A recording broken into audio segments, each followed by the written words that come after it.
সন্ধে নেমেছে, এই সবে মাগরিবের আজান শেষ হলো।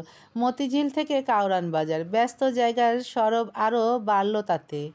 জ্যাম, হল্লাহল্লি, মানুষের ঠাসা গাদাগাদির মাঝে এই চায়ের দোকানটায় ভিড় একটু কম। কাছের মসজিদে মুসল্লিরা নামাজ পড়ছেন, দোয়া দরুদ পড়ার আওয়াজ পরিষ্কার শুনতে পাওয়া যাচ্ছে। তুষি এসে বসল কেবল, সঙ্গে দুজন আজন্ম চেলা, বাবলু আর টিনটিন। দুটোর ছায়া, রূপ, প্রতিরূপ আলাদা সব। বাবলু মোটা তাজা, টিনটিন খড়ের মতো শুকনো। একমাত্র মিল হলো এরা দুজনেই তুষির সব কাজের সঙ্গী। দোকানে ঝোলানো ত্রিভুজ পাউরুটি দেখেই বাবলুর চোখ চকচক করে উঠল। জিভ দিয়ে ঠোঁটটা চাটল একবার, আবদার করল সাথে সাথে, ওস্তাদ একটা রুটি খাই। তুষির চোখ আশেপাশে, কখনো যাতায়াত করা মানুষের পকেটের গায়ে, ওভাবেই বলল, খা। বাবলু খুশি হলো, চটপট প্যাকেটের ভেতর থেকে একটা রুটি বের করে নিল হাতে, আর একটা তুলে জিজ্ঞেস করলো, খাবি? টিনটিন ঘাড় নাড়ল দুপাশে, তার নজর গোল্ড লিফের প্যাকেটে। কিছুক্ষণ চুপ থেকে বলল, ওস্তাদ আমি একটা বিড়ি খাই। চোখ পাকিয়ে ফিরল তুষি, রেগেমেগে বলল, ওয়ান চর মারবো, এই বয়সে স্মোক করবি, লজ্জা করে না স্টুপিড? অন্য কিছু খা। ধমক খেয়ে চুপসে গেল টিনটিন, মুখ গোছ করে বলল, তাইলে বিস্কুট আর চা খাই। চাচা আদা চা দাও একটা, কাপ কিন্তু ভালো কইরা ধোবা। দোকানির মেজাজ ভালো না, এতটুকু ছেলের ফরমায়েশে সেটা আরও বিগড়ালো। চটে বললেন, সবাইরে যেমনে দিই অমনেই দিমু, পছন্দ না হইলে বাড়িতে কাপ লইয়াই। টিনটিন আর কথা বাড়ালো না, কি বলবে। বয়াম থেকে বিস্কুট তুলে চুপচাপ খেতে বসলো তাই। তুষি ঘাড় ডলতে ডলতে চারপাশ দেখল কয়েকবার। ধরার মতন পাখি নেই। আজকে পুরো দিনটাই খারাপ। মাত্র 5টা পকেট কেটেছে, যা ওর রেকর্ডে সবচেয়ে কম। এখন একটা বড় দাও মারতে না পারলে তো কাল দুপুর অবধি ঘুম হবে না। তুষির কিছু নিজস্ব নিয়ম আছে। সপ্তাহে 6 দিন চুরি টুরিতে কাটলেও রবিবার ও বেলা করে ঘুমায়। ওই দিন ওর সাপ্তাহিক ছুটি। হিসেব মতো কালকেই রবিবার। অন্তত মনকে আনন্দ দিতে একটা বড় ঘুঘু না ধরলেই হচ্ছে না। কিন্তু এরকম কেউ নেই দেখে হতাশ হলো তুষি। টিনটিনের পাশে বসলো ধপ করে, সূচক শব্দ করে বলল, ডে নট গুড বুঝলি, টুডে। কাল কারো পকেটেই বেশি মানি থাকে না। টিনটিন ফিরে চাইল, টুডে কাল কি ওস্তাদ? তুষি রেগে রেগে বলল, এই জন্য বলি স্টাডি কর, এইটুকু ইংরেজিও পারিস না গর্ধব। টুডে অর্থ আজ, মানে আজকাল, আন্ডারস্ট্যান্ড? বাবলু খেতে খেতে মাথা নাড়ল, অর্থাৎ বুঝেছে। তুষির গলা শুনে কাজ ফেলে ত্রস্ত ফিরে চাইলেন দোকানি। হেরে গলায় বললেন, ওই তুষি ওই, তুই টাকা আনছোস? তুষি জিভ কাটল, চোখ দুটো বড় হলো অমনি। এই রে, ব্যাটা আবার ধরে ফেলেছে। এর কি টাকা ছাড়া মাথায় কিছু নেই নাকি? তুষি ঘুরল না, বসে রইল গাঁট হয়ে। দোকানি চড়াকণ্ঠে বললেন, এদিক ফের কইলাম, তুই কি শুরু করছস? 3 মাস ধইরা ঘুরাস আমারে, 23 টাকা পাই তোর কাছে, চাইলেই কস পরে দিবি।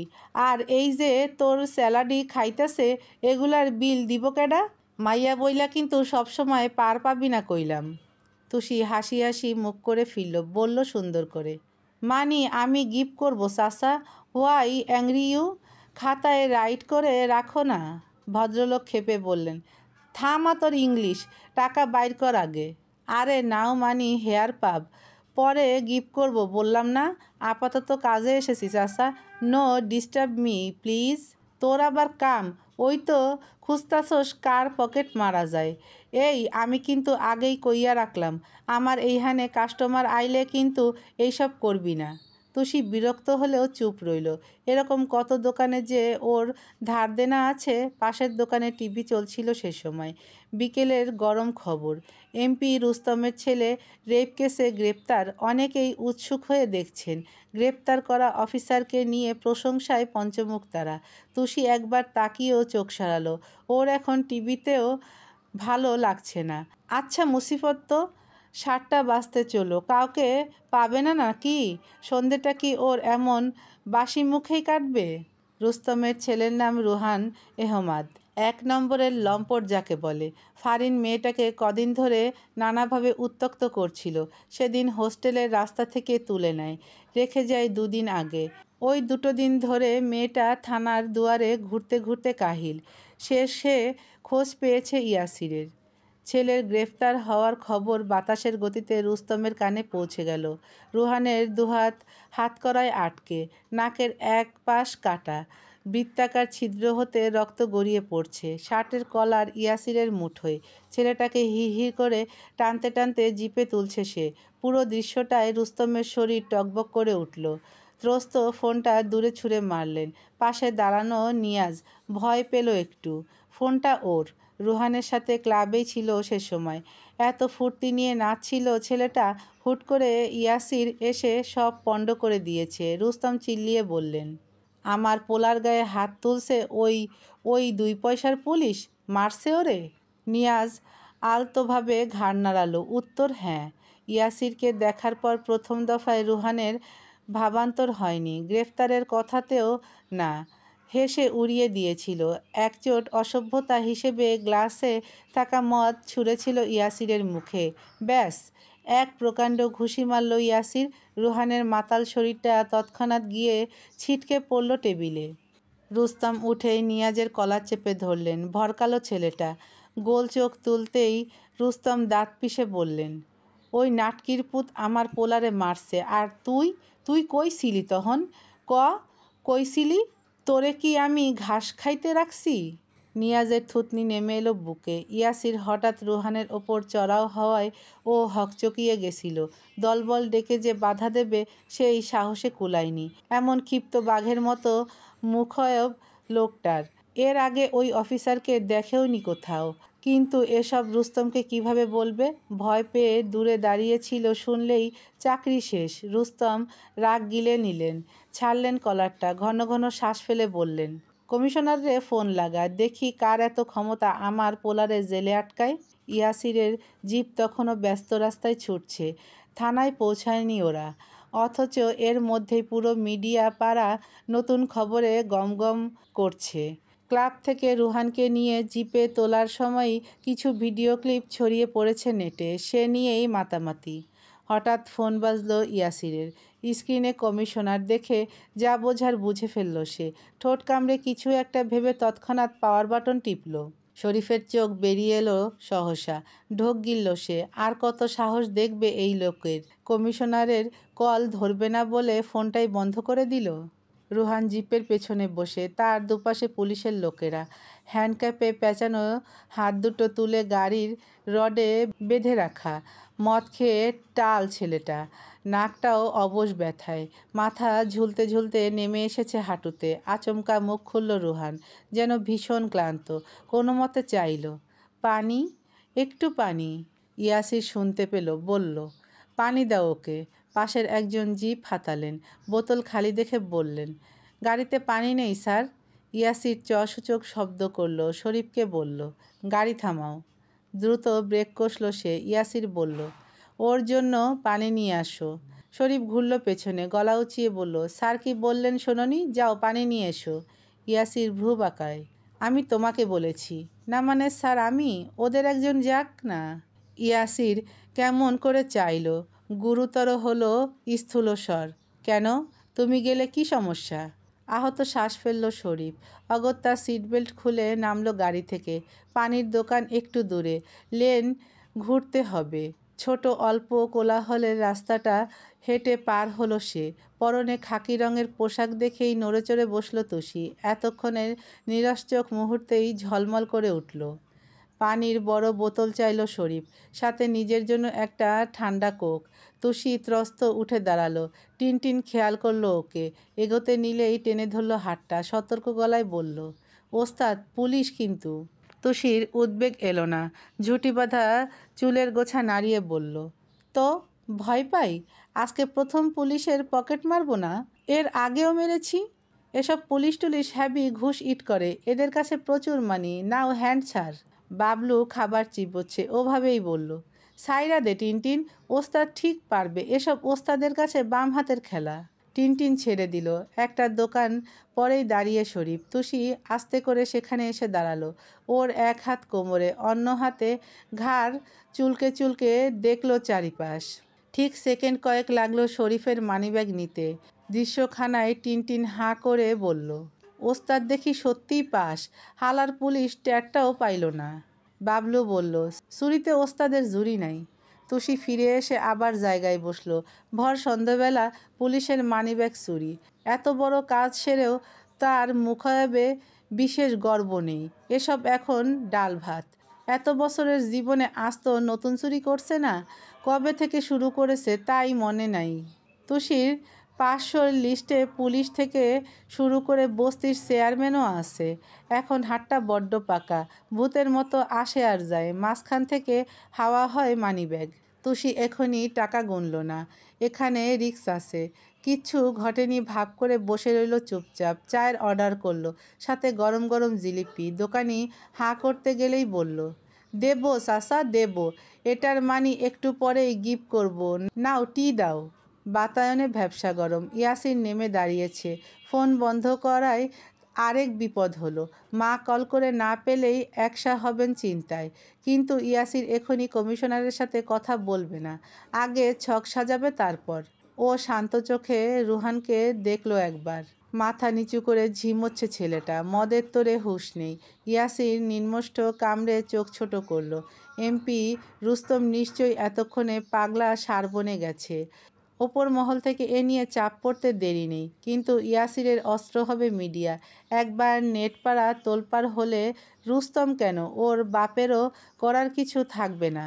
আগুনে হাত যখন দিয়েছেই এত তাড়াতাড়ি থামলে হয়? একটা রেপিস্টকে শাস্তির সর্বোচ্চ পর্যায়ে নিয়ে যাবে সে। শরীফ বেজার মুখে এসে দাঁড়ালো সে সময়, মিনমিনিয়ে বলল, স্যার আপনার কাছে 110 টাকা হবে? ইয়াসিরের চোখে প্রশ্ন। শরীফ খুব মন খারাপ করে বলল, আমার মানিব্যাগটা চুরি হয়ে গেছে। কি?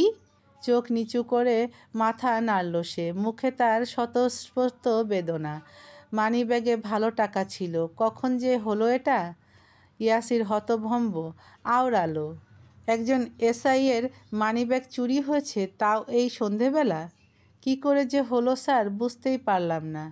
জিপের ভেতর থেকে একজন বললেন, এই জায়গাটা এই রকম স্যার, ওই যে বস্তিটা দেখছেন, ওখানে চোর ছেচরের মেলা একেবারে।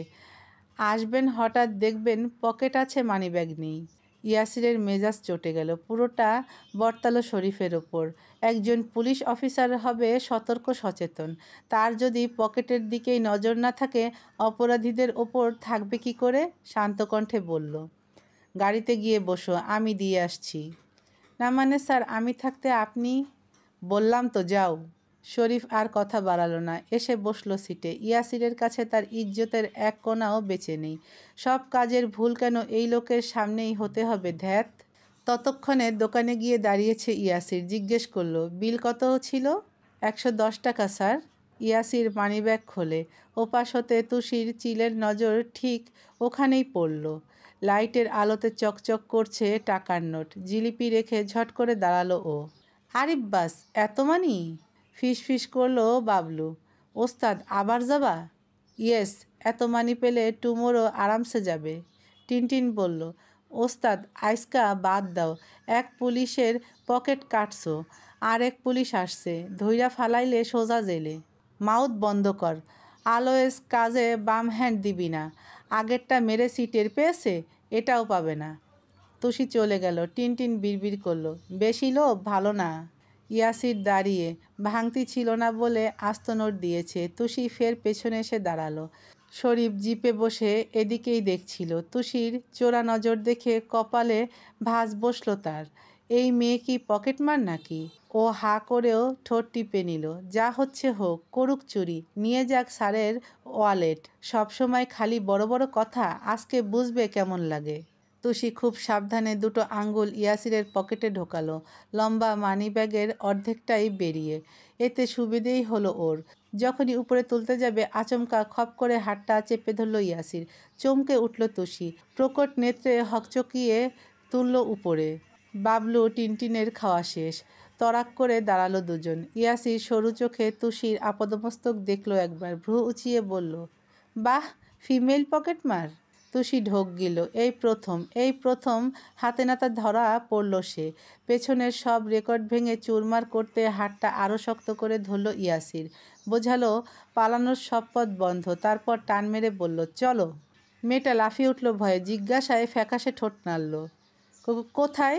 থানায়। তুষির ভয়ডর পাল্টে গেছে মেজাজ খারাপে। যার পুরোটা বর্তালো প্রথম দেখা নব্য মুখের ওপর। দাঁত মুখ খিচে সে চেয়ে রইল ইয়াসিরের দিকে। একটু পকেটে হাত দিয়েছে বলে সোজা জেলে ভরতে হবে? এটা কি মগের মুল্লুক নাকি? আইনের কোন সূত্রে এমন নিয়ম আছে শুনি? তুষি চোটপাট করতে গিয়েও থমকালো। আইনের সূত্র তো দূরে, ও তো সূত্র বানানি পারে না। মেয়েটার তিরিক্ষি তবিয়তে বদল এলো জেলের সাইনবোর্ড দেখে। কাউরান বাজারের জ্যাম ঠেলে মতিঝিল আসতেই প্রায় রাত নেমে গেছে। সোডিয়ামের ম্যারমেরে আলো ছাড়া কোথাও কিছু নেই। তুষির ফর্সা আদল আমের মতো চুপসে বসলো অমনি। তাহলে জীবনে প্রথম জেলে ঢুকবে সে? হাজতে রাত কাটাবে? হায় হায়, বস্তিতে এতদিন বুক চিতিয়ে ঘুরেছে, সবাইকে বলে বেরিয়েছে, 500 পকেট মেরেও ওকে কেউ কখনো ধরতে পারেনি। আর আজ কি হলো? 502 নম্বরটায় এইভাবে ধরা খেলো তুষি। টিনটিন আর বাবলু তো সব দেখেছে, ওরা গিয়ে সবাইকে বলে দেবে না? তুষির এতদিনের অর্জিত সুনাম সব তো ধুলোয় মিশে গেল। তুষি অদৃশ্য হাতে কপাল চাপড়ালো। ক্যান এসেছিল ইয়াসিরের পকেট হাতাতে। অতি লোভে তাঁতি নষ্টের ফল এখন ভোগ হতচ্ছাড়ি। তখনই কনস্টেবল ধমকালেন, কি হলো, নামো। মেয়েটা নড়ে ওঠে। সতর্ক চোখ আশেপাশে ঘোরাতেই দেখল ইয়াসির ঢুকছে থানায়। পেছনে শরীফ। দুজন পুলিশ মিলে ধাক্কা দিতে দিতে নিচ্ছে আরেকজনকে। এ তো বোধহয় আসামি। এটাও কি পকেট কাটতে গিয়ে ধরা পড়েছে? যখন পাশে বসেছিল গা থেকে ভক ভক করে মদের গন্ধ পাচ্ছিল তুষি। ও নামলো জিপ থেকে। কনস্টেবল ওর দিকে ভ্রু কুঁচকে চেয়ে, জীবনে কত কি দেখলেন, কিন্তু এমন মহিলা পকেটমার বিরল, তাও আবার অল্প বয়সী। চেহারা সুরত খারাপ না। মনের কথা বলেই ফেললেন ভদ্রলোক। কার বুদ্ধিতে এই ধান্দায় নেমেছিলে? মেয়ে মানুষ, এর থেকে তো লোকের বাড়ি কাজ করে খেলেও পারো। তুষির নাক ফুলল। তেরা জবাব দিল, কাজ কি ওর বাপ দেবে? গর্জে উঠলেন তিনি, এই একদম বাপ তুলে কথা বলবি না, তাহলে আমার ধান্দা নিয়ে টক করবেন না। তুষি মুখ বাঁকায়, হাঁটা ধরে তেজ দেখিয়ে। ওর হাতেও হ্যান্ডক্যাপ। ব্যাপারটায় কনস্টেবল আহম্মক বনে গেলেন। কি মেয়ে রে বাবা, অ্যারেস্ট হয়েছে তাও পুলিশের সাথে তেজ কমেনি। ইয়াসির সোজা গিয়ে নিজের রুমে ঢুকেছে। তুষি থানায় এসে চারপাশ দেখছে। সিনেমা ছাড়া সামনাসামনি প্রথম দেখছে এসব। ভয় পাবে না, অবাক হবে, দ্বিধাদ্বন্দ্ব তাতে। প্রত্যেকটা লকআপের ভেতর কেউ না কেউ আছে। এখন কি ওকেও এদের সাথে থাকতে হবে? না না, তা কখনো হয়? তুষির একটা প্রেস্টিজ আছে না? এগুলো নির্ঘাত নিম্নবিত্ত চোর ছ্যাচোর। ও তো আর তা নয়। ও হলো সেলিব্রিটি, বস্তির একমাত্র জনপ্রিয় মুখ। ওর সাথে কি সবার তুলনা চলে? মেয়েটার ঘোর ভাঙল শরীফের ধমকে। সামনে এসেই বাসখাই গলায় বলল, এই মেয়ে, আমার ওয়ালেট দাও, তুমিই নিয়েছিলে না? কথাটা শরীফ আন্দাজে বলেছে। ইয়াসিরের পকেট কাটতে গেছিল যখন নিশ্চয়ই ওরটাও নেবে ভেবে। কিন্তু তুষি অবাক চোখে চাইল, অবুঝের ভান করে বলল, আমি ইওর ওয়ালেট? নো, নিইনি তো। একদম চালাকি করবে না। পুলিশের পকেট মার সার্চ করব? পেলে কিন্তু লেডি পুলিশ দিয়ে ডান্ডা দেয়াবো পিঠে। তুষি একটু ঘাবড়ে গেল। ঝামেলা বাড়ানো বিপদ, তাও আবার থানায় বসে। জলে বাস করে তো আর কুমিরের সাথে কুস্তি করা যায় না। থমথম করে বলল, ঠিক আছে, হাতটা ওপেন করে দিন, মানিব্যাগ পকেটে, আউট করে দিচ্ছি।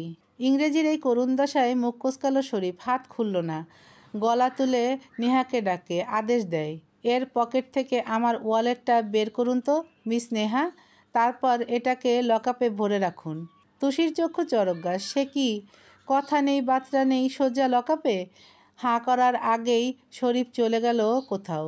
ওর ঠায় দাঁড়ানো শরীরটা ঠেলে ঠেলে একটা গারদে ভরে দিলেন নেহা। বাইরে থেকে তালা ঝোলাতেই তুষির ঘাম ছুটে গেল। ওকে কি সত্যিই এখানে আটকে রাখবে নাকি?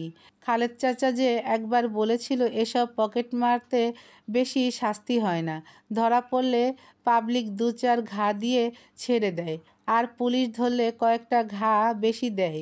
এই যা, কিন্তু ওকে তো তালা দিয়ে বন্দি করে ফেললো, আবার ফাঁসি দিয়ে দেবে না তো? তুষি হা হুতাশ করে ভাবল, ও দাদি, আর দেখা হবে না দাদি। আই নট সি ইউ দাদি। নাও কি হবে দাদি? রোহানকে আলাদা সেলে রাখা হয়েছে, ওটা ঠিক তুষির মুখোমুখি। অদ্ভুত ব্যাপার, জিপের ভেতর ছেলের যা চেতনা ছিল এখন তাও নেই। বোতল গিলেছে কে জানে। কনস্টেবল ওকে জাগালেনও না, দুর্বলের মতো দেয়ালের সাথে পিঠ মিশিয়ে বসালেন। ইয়াসির চেয়ারে মাথা এলাতেই ফ্যানের সুইচ টিপল শরীফ। একটু রয়ে শয়ে তাকালো ওর দিকে। তার হতভম্ব ভাব এখনও স্পষ্ট কাটেনি। ইয়াসির কতটা বুদ্ধি রাখে, কতটা সজাগ মস্তিষ্ক তার। মেয়েটা তো ওরও পকেট কেটেছিল, কই ও তো কিচ্ছু টের পায়নি। তাহলে স্যার বুঝলেন কি করে? এই জন্যই কি বয়সে ছোট হয়েও ইয়াসির এএসপির চেয়ারে বসে গেছে? আর শরীফ গত বছরের সামান্য প্রমোশনটাও পায়নি। ও দীর্ঘশ্বাস ফেলল, চাইল ফের ইয়াসিরের দিকে। ফোনে কিছু একটা করছে সে, চোখ মুখ দেখে মনে হচ্ছে খুব গুরুত্বপূর্ণ কিছু। শরীফ আর ঘাটাতে চাইল না, ফিরবে ভাবল। এর মাঝেই ডাকলো ইয়াসির, শরীফ। সে শশব্যস্ত জবাব দেয়, জি স্যার। একটা এফআইআর লিখো। রেপ কেসের সাথে সাথে অন ডিউটি পুলিশ অফিসারের গায়ে হাত, অসভ্যতা, ডিউটিতে বাধা, এগুলো চার্জ করবে। ভিডিও করেছিলে না? জি স্যার। আমার ফোনে পাঠাও। ঘাড় নাড়ল শরীফ। ক্লাবে ঢোকার আগে ইয়াসির বলেছিল ভেতরে যা হবে সব ভিডিও করতে। এসব দিয়ে কি হবে কে জানে। শরীফ মাথা ঝেড়ে বাইরে এলো। অমনি কানে পৌঁছালো তুষির ক্যান ক্যান স্বর। লোহার সেল ধরে ঝুলতে ঝুলতে চেঁচাচ্ছে, ও স্যার, গো মি প্লিজ, আমাকে আউট করে দিন প্লিজ স্যার, ও স্যার। শরীফ চু সূচক শব্দ করলো, কিছু না বলে গিয়ে বসলো চেয়ারে। কিন্তু ওই ঘ্যানঘ্যানি বেশিক্ষণ সহ্য করা গেল না। তুষির চিৎকার থামার নাম নেই, একই রকম হাহুতাশ। স্যার ছেড়ে দিন না, এমন কখনো হবে না sir, go me now please. Sharif বিড়বিড় করলো, আচ্ছা জ্বালাতো, ধমকে বলল, এই মেয়ে চুপ করো। তুষি থমকায়, ঠোঁট উল্টে চুপ করে ঠিক 2 সেকেন্ড, ফের চেঁচায়, ও লম্বা sir please sir, go me, হাউসে গোয়িং করতে হবে, দাদি ওয়েটিং ফর মাই। ও স্যার শুনছেন? মেয়েটার নজর ইয়াসিরের কক্ষের দিকে। স্যার স্যার বলে ডাকছে ও ওকে। নেহা মোটা লাঠি হাতে তেড়ে এলেন, তপ্ত চোখে বললেন, আবার চিল্লাচ্ছিস? স্যার চুপ করতে বলছে না? বেশি ফাতরামি করলে কিন্তু এক বাড়িতে সিধে করে দেব। তুষি ঠোঁট কামড়ে চোখ গোছালো, থানায় বসে হম্বিতম্বি করা হচ্ছে? সাহস থাকলে বাইরে চল না। ডান্ডা মেরে কাকে কিভাবে ঠান্ডা করতে হয় তুষি খুব ভালো করে জানে। তাকে থামতে দেখে নেহা হাসলো, গর্বে চকচকে হাসি। জায়গায় ফিরতে এক পা বাড়ালো, তুরন্ত জিভ নাড়ল তুষি, ফের চেঁচালো, oh sir, where you sir, come please sir. ভদ্রমহিলা থতমত খেলেন, চাইলেন বিফল চোখে, আচ্ছা ঘাড়তারা মেয়ে তো। নেহার পুলিশি মনটা খুব করে চাইল তুষিকে পিটিয়ে চ্যাপ্টা বানিয়ে আসতে, কিন্তু ইয়াসির স্যার তো এমন কোনো কমান্ড দেয়নি এখনও। ওনার আসামি উনিই বুঝবেন। হতাশ শ্বাস ফেলে চলে গেল বেচারি। শরীফও নাক মুখ কোঁচকালো, বুঝলো ধমকে কাজ হবে না। ইয়াসির ধরে এনেছে বলে সেও কিছু বলতে পারছে না। কানের যান বাঁচাতে তুলো গুজল সে। এমনিতেও একটু পর এখানে সার্কাস শুরু হবে। রুস্তম কমিশনারকে নিয়ে এলেন বলে। এলে আসবে, ওর কি? ও তো ঠিক ইয়াসিরকে দেখিয়ে বলবে, আমি কিছু জানি না। তুষি অনেকক্ষণ ডাকলো, চিল্লিয়ে গলা ফাটালো, কিন্তু ইয়াসিরের দেখা নেই। ওকে লকআপে আটকে এসি রুমে গিয়ে মরছে। ফালতু ভীষণ রাগ হলো তুষির। দাঁত চিবিয়ে বলল, বদ পুলিশ, একবার ছাড়া পাই, তোর 14 গোষ্ঠীর পকেট যদি না কেটেছি আমিও। দি সেলিব্রিটি তুষি পকেট মার না, কিন্তু সেজন্য তো আগে বাইরে যাওয়া চাই। উফ না, স্টপ করলে হবে না, চিল্লাতে থাকি। তুষি ফের মুখ খুলল, ডাকলো জোরে জোরে, ও লম্বা স্যার প্লিজ ছেড়ে দিন না আমাকে। তার চেঁচানোত্তরে রুহানের নেশা ছুটে গেল। নড়ে চড়ে উঠল এতক্ষণে। শরীফের তুলোতেও বিশেষ কাজ দিল না। হার মেনে দুম করে চেয়ার ছাড়ল সে। ধূপধাপ গিয়ে দাঁড়ালো ইয়াসিরের সামনে। মহা বিরক্তি নিয়ে বলল, স্যার মেয়েটা তো খুব চেঁচামেচি করছে, কি করব? ইয়াসির ফোনে ব্যস্ত ছিল। তাকালো চোখ তুলে। চেঁচাচ্ছে কেন? জানি না স্যার, কী সব উল্টোপাল্টা ইংরেজি। Go me sir, house going sir. উফ, পুরো মাথা খেয়ে নিল। প্লিজ স্যার, এর কিছু একটা বন্দোবস্ত করে দিন না, না হলে এমন চেঁচিয়ে তো কানের পোকা খেয়ে ফেলবে। ইয়াসির বীতস্পৃহ উঠে এলো তাও। চেনা দেহ দেখেই তুষির মুখটা ঝলমল করে উঠল। হড়বড়িয়ে বলল, হোয়াট ইজ দিস স্যার? একটু পকেটই তো মেরেছি, মানুষ তো আর মারিনি। সিম্পল একটা কাজের জন্য আমাকে জেলে ক্লোজ করে রাখবেন? ইয়াসির ওর দিকেই আসছিল। সহসা কথা বলল রুহান। টলতে টলতে দাঁড়িয়েছে সে। হুঙ্কার ছুড়ল আচমকা, এই অফিসার, তোর বুকের এত পাটা যে আমাকে অ্যারেস্ট করছিস? এত সাহস তোর? এর জন্য তোকে যে কত দাম দিতে হবে তুই নিজেও জানিস না। এখনও সময় আছে, ভালোই ভালোই ছেড়ে দে আমায়। অমনি থমকে দাঁড়ালো ইয়াসির। তুষির দিকে বাড়ানো পাটা ফেরত নিল সবেগে। শরীর পুরো ঘুরিয়ে ফিরল ওর দিকে। ভীষণ শান্ত থেকে শুধালো, কি বললি? রুহান ফুঁসছে, কটমটিয়ে বলল, আমার বাবাকে তুই চিনিস না। তোদের কমিশনার সকালের রুটিটা গিয়ে আমার বাসায় গিলে আসে। বাবা যদি একবার জানতে পারে আমাকে এখানে আটকে রেখেছিস, তোর কপালে কোন শনি নাচছে তুই নিজেও আন্দাজ করতে পারবি না। নিজের ভালো চাস তো ছাড় আমাকে। তুষি গাল চুলকালো। রুহানের কথাবার্তায় সে মন দিয়ে শুনছে। বিড়বিড় করলো একা একা, এই মালটা আবার কে? কোত্থেকে টপকালো? কমিশনারের সাথে এত পীড়িত? ও মাই গড, আমার তো কমিশনারও নেই, তার সাথে পীড়িতও নেই। আমার কি হবে? হাউ ডু আই নাও? এগুলোর কথার পিঠে নিশ্চুপ ইয়াসির। সরু চোখে কয়েক পল দেখল রুহানকে। ঠিকঠাক সোজা হয়ে দাঁড়াতেও পারছে না, অথচ কথায় কি তেজ। তারপর ঘাড় বাঁকালো অদূরে কনস্টেবলের দিকে। তুরন্ত চাবি হাতে ছুটে এলেন তিনি। লকআপের তালা খুলতে দেখে হাসল রুহান। চোখে মুখে পৈশাসিক আলো নামল সহসা। গর্বে বুকখানা ফুলল দ্বিগুণ। এসব পুলিশ টুলিশ তো আবার নতুন দেখছে না। এদের দৌড় ওর জানা আছে। মুখোমুখি লকআপে থাকা তুষি হতাশ শ্বাস ফেলল সে সময়। শালারা বদ পুলিশ, ক্ষমতা দেখে ছেলেটাকে ছেড়ে দিচ্ছে। ওর তো ক্ষমতার ক্ষও নেই, তার মানে ওকে ছাড়বে না। তুষি দাঁত চেপে গালি দিল, ভণ্ড পুলিশ, ছাগল পুলিশ, বালের পুলিশ। শরীফ শিরদাঁড়া সোজা করে দাঁড়িয়েছিল এতক্ষণ। ইয়াসিরকে তালা খুলতে দেখে কপালে ভাঁজ বসল তার। রুহানের এক হুমকিতে স্যার ভয় পেয়ে গেলেন? না, এতদিনে যতটুকু ওকে দেখেছে তার সাথে ব্যাপারটা তো যাচ্ছে না। থানায় বাকিদের কাজে মন নেই, সবার তটস্থ নজর এদিকেই আটকে।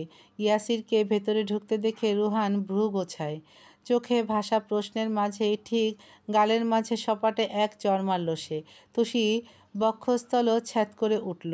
নেতানো চোখ মুখ ছলকালো বিস্ময়ে। শরীফ চোখ খিচে নিলেন।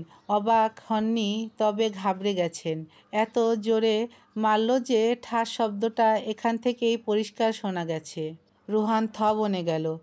এক চড়ে সে দেয়ালে সেটে গেছে। গালে হাত চেপে বুদ্ধি ভ্রষ্টের ন্যায় ফিরে চাইল ছেলেটা। ইয়াসির দমল না। চিতার বেগে জামার কলার খাবলে ধরল ওর। টেনে এনেই একের পর এক প্রহার করল তলপেটে। হাঁটুর শক্ত হাড়ের পোক্ত ঘায়ে রুহান নুয়ে যায়, ব্যথায় কুকিয়ে ওঠে। তার আর্তনাদে জমে গেল থানা। পিনপতন নীরবতায় ভারী হলো দেওয়াল।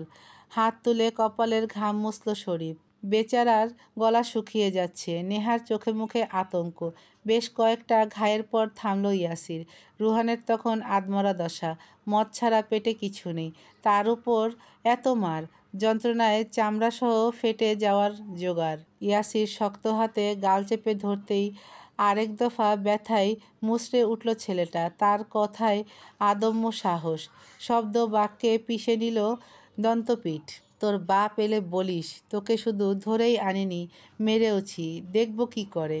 একজন কেন, তোর 10টা বাপ এলেও আমার কিচ্ছু ছিঁড়তে পারবে না। উচ্ছিষ্টের মতো রুহানকে ঝাড়া মারল ইয়াসির। ছেলেটা দুর্বলের মতো খসে পড়ল মেঝেতে। এই সবটা ঠায় দাঁড়িয়ে দাঁড়িয়ে দেখে গেল তুষি। ঘাড়ে তার দরদর করছে ঘাম, ফর্সা মুখ ফ্যাকাশে। মার্বেল চোখে একবার ইয়াসিরকে দেখল, একবার রুহানকে। মনে মনে ভাবল, কি পুলিশ মাইরি! এমপির সন জেনেও মারল। এ তো তাহলে আমার মতো পকেটমারকে আঙ্গুলে পিষে ফেলবে। ও দাদি, এবার আমার কি হবে? এর মাঝেই রুস্তম ঢুকলেন। পেছনে তিনজন সাঙ্গপাঙ্গ, সাথে কমিশনারও আছে। তাদের দেখেই শরীফ তটস্থ হয়ে দাঁড়ালো, নিষ্পাপ নিষ্পাপ ভান টানল মুখে। রুস্তম এসেই ছেলের দিকে চাইলেন। চরের তোরে আগেই নাক ফেটে রক্ত পড়ছিল, এখন নেতিয়ে গেছে পুরো। বাবাকে দেখেই নড়ে উঠল সে, কণ্ঠে উৎকণ্ঠা। ড্যাড, তুমি এসেছো? দেখো কি অবস্থা করেছে আমার। আমাকে নিয়ে যাও এখান থেকে। আমি এখানে আর এক মুহূর্তও থাকতে পারছি না। ছেলের দশায় রুস্তমের ব্রহ্মতালু অবধি জ্বলে উঠল। ক্রুদ্ধ হয়ে বললেন, দেখেন, এই পুলিশ আবার আমার পোলার গায়ে হাত উঠাইছে। কমিশনারের জবাব ধীর, আমি দেখছি, তুমি শান্ত হও, মাথা ঠান্ডা করো। তারপর ইয়াসিরের দিকে ফিরলেন তিনি। নরম স্বরটা পাল্টে গেল নিমিষে। রেগে রেগে বললেন, মিস্টার ইয়াসির, কি করতে চাইছেন আপনি? কতবার ফোন করেছি, ফোন বন্ধ করে রেখেছেন কেন? আর আপনি জানেন আপনি কাকে তুলে এনেছেন? ইয়াসির নিষ্প্রভ ডিউটির খাতিরে সালাম ঠুকলেন, জবাব দিল ফটাফট, জি, রুহান আহমেদ নামক একজন রেপিস্টকে, যে মহিলা হোস্টেলের রাস্তা থেকে একটা 22 বছরের মেয়েকে তুলে নিয়ে গিয়েছিল। মেয়ে নিজে এসেছে কমপ্লেন করতে। স্যার, আমি তো আমার ডিউটি করেছি মাত্র, তাই না? কথা সেটা নয়। কথা হলো, ও রুস্তমের একমাত্র ছেলে, এই এলাকার এমপি রুস্তম, আমার চাচাতো ভাই। আপনার আগে আমার সাথে আলোচনা করা উচিত ছিল না? এভাবে হুট করে গিয়েই ওকে তুলে এনেছেন। ইয়াসির যেন আকাশ থেকে পড়ল। চোখে মুখে মেকি বিস্ময় নিয়ে বলল, ঠিক বুঝলাম না, আপনার আত্মীয় বলে আলোচনা করে তারপর অ্যারেস্ট করতে হবে? কিন্তু স্যার, শপথ বাক্য পাঠের সময় তো এমন কিছু লেখা দেখিনি ওখানে। মুখের ওপর মোক্ষম জবাবে কমিশনারের জিভ রুদ্ধ হলো। কিছু থতমত খেলেন। একবার চারপাশের সবার দিকে চোখ বুলিয়ে বললেন, দেখুন অফিসার, নিজেদের মধ্যে অহেতুক ঝামেলা করে লাভ নেই। রুহানকে ছেড়ে দিন। কেন?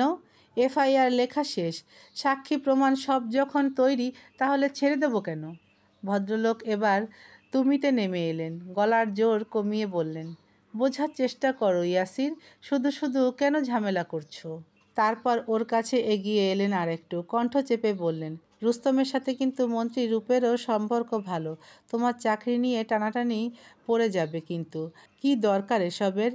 এর থেকে এফআইআর ছিঁড়ে ফেলো, সাক্ষীকে ওরা সামলে নেবে। তুমি ওকে ছেড়ে দাও। কোথাকার কোন মেয়ের জন্য অন্যের শত্রু হবে কেন? ইয়াসির থম মেরে গেল, যেন মাথায় ধরেছে কথাটা। তাকে নিম্নষ্ট দাঁতে পিষতে দেখে বিজয়ী হাসলেন কমিশনার। এক পল মুখ চাওয়াচাই করলেন রুস্তমের সাথে। ভদ্রলোকের ওষ্ঠপুটে বাঁকা হাসি নেমেছে। মোল্লার ছোটাছুটি যে মসজিদ অবধি, সে কি আর জানে না? একবার ছেলেটা ছাড়া পাক এখান থেকে, মিডিয়া তিনি ঠিক সামলে নেবেন।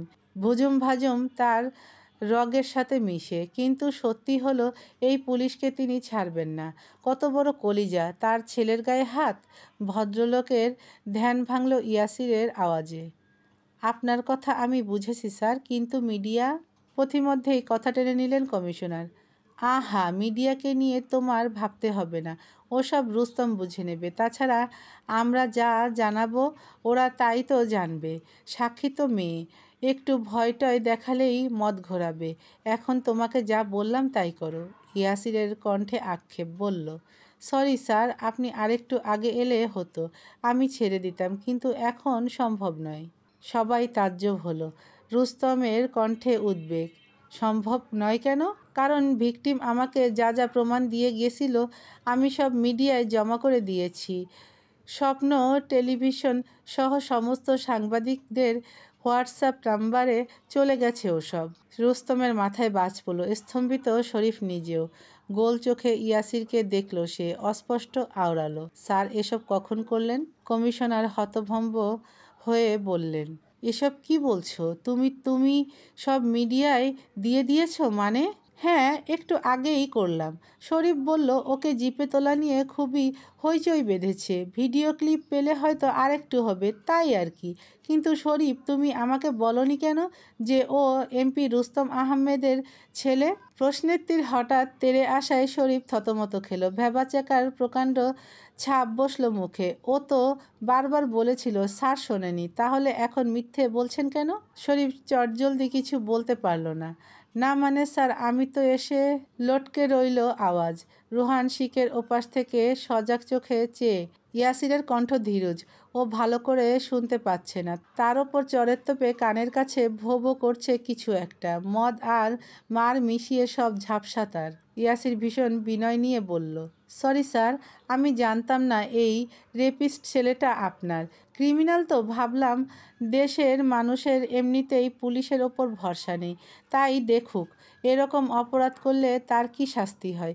তবে আমার মনে হয় এতক্ষণে ভিডিও ক্লিপগুলো সব দিকে ছড়িয়ে পড়েছে। এই মুহূর্তে আপনার ছেলেকে ছাড়লে ওরই বিপদ। জনগণ খেপে গেলে কি হয় জানেন তো, তাই না? গণধোলাইয়ে মরার থেকে জেলে থাকা ভালো নয় কি?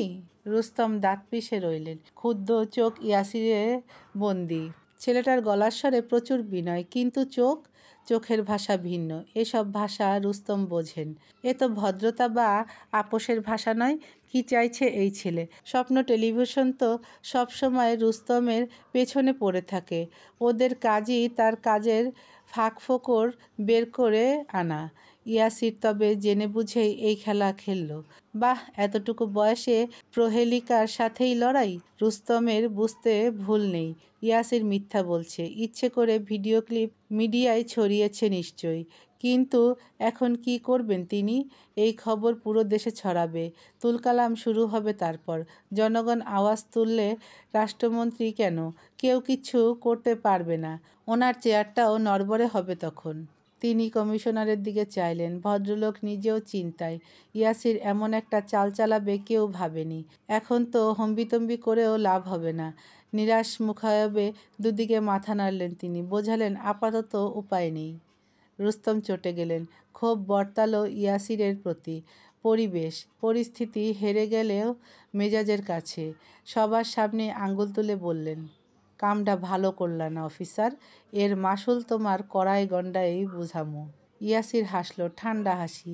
শরীফের মনে হলো এতটা শীতলতা হয়তো হিমালয়েও নেই। ইয়াসির ঘাড় নেড়ে বলল, আগে ছেলের পাপের মাসুল গুনুন। আমারটা গোনার সময় আপনাকে নিশ্চয়ই ডাকা হবে। এনিওয়ে, সব কথা শেষ। ইউ মে গো নাও। হাত লম্বা করে সদর দেখালো সে। রুস্তম ফোঁস করতে করতে বেরিয়ে গেলেন। উদ্বেগী পায়ে পিছু নিলেন কমিশনার। বাবার প্রস্থান দেখে রুহানের আশার আলোটা দপ করে নিভে গেল। শিকের বাইরে হাত দিয়ে আহাজারি করে চেঁচালো, ড্যাড ড্যাড, আমাকে নিয়ে যাও। কোথায় যাচ্ছ? এই পুলিশটা আমাকে মেরে ফেলবে তো। ইয়াসির দুই গাল ফুলিয়ে শ্বাস ফেলল স্বস্তি চেহারায়। শরীফের দিকে চোখ পড়তেই দেখল সে হাঁ করে চেয়ে। শুধু শরীফ একা? থানার প্রত্যেকটা মানুষের তাজ্জব দৃষ্টি তার ওপর আটকে। ছেলেটার অস্বস্তি হলো। জিভে ঠোঁট চুবিয়ে বলল, এভাবে দেখার কি আছে? Get back to work. এক কথায় নড়েচড়ে উঠল সবাই। হতবুদ্ধি ভাব কাটাতে মাথা নেড়ে ফিরে গেল কাজে। শুধু শরীফ নড়েনি। ওর সব কিছু বিশ্বাস অবিশ্বাসে ঝুলে আছে এখনও। ইয়াসিরের এইটুকু মাথায় এত বুদ্ধি! এজন্যই সব কিছু ভিডিও করে রাখতে বলেছিল, যাতে ঝড় আসার আগেই শেষ খুঁটিটা মাটিতে পুঁতে ফেলতে পারে। এখন তো এই খবর প্রত্যেকটা চ্যানেলের শিরোনাম হবে। না, রুহান আহমেদের জামিন হওয়ারও কোনো সুযোগ নেই। আচমকা ইয়াসির পিছু ফিরে চাইল। দূরদর্শী চোখ দুটো তড়াক করে এসে বর্তালো তুষির পানে। ফ্যাল করে চেয়ে থাকা মেয়েটার কলিজা লাফিয়ে উঠল অমনি। হেলে থাকা শরীরটা তড়িৎ সোজা করে দাঁড়ালো সে। ইয়াসির নির্দেশ দেয়, একে বের করো। কনস্টেবল ছুটে এলেন। তালা খুললেন ঝটপট করে। তুষির এখন বুক ধরফর করছে। চোয়াল ঝুলে গেছে কয়েক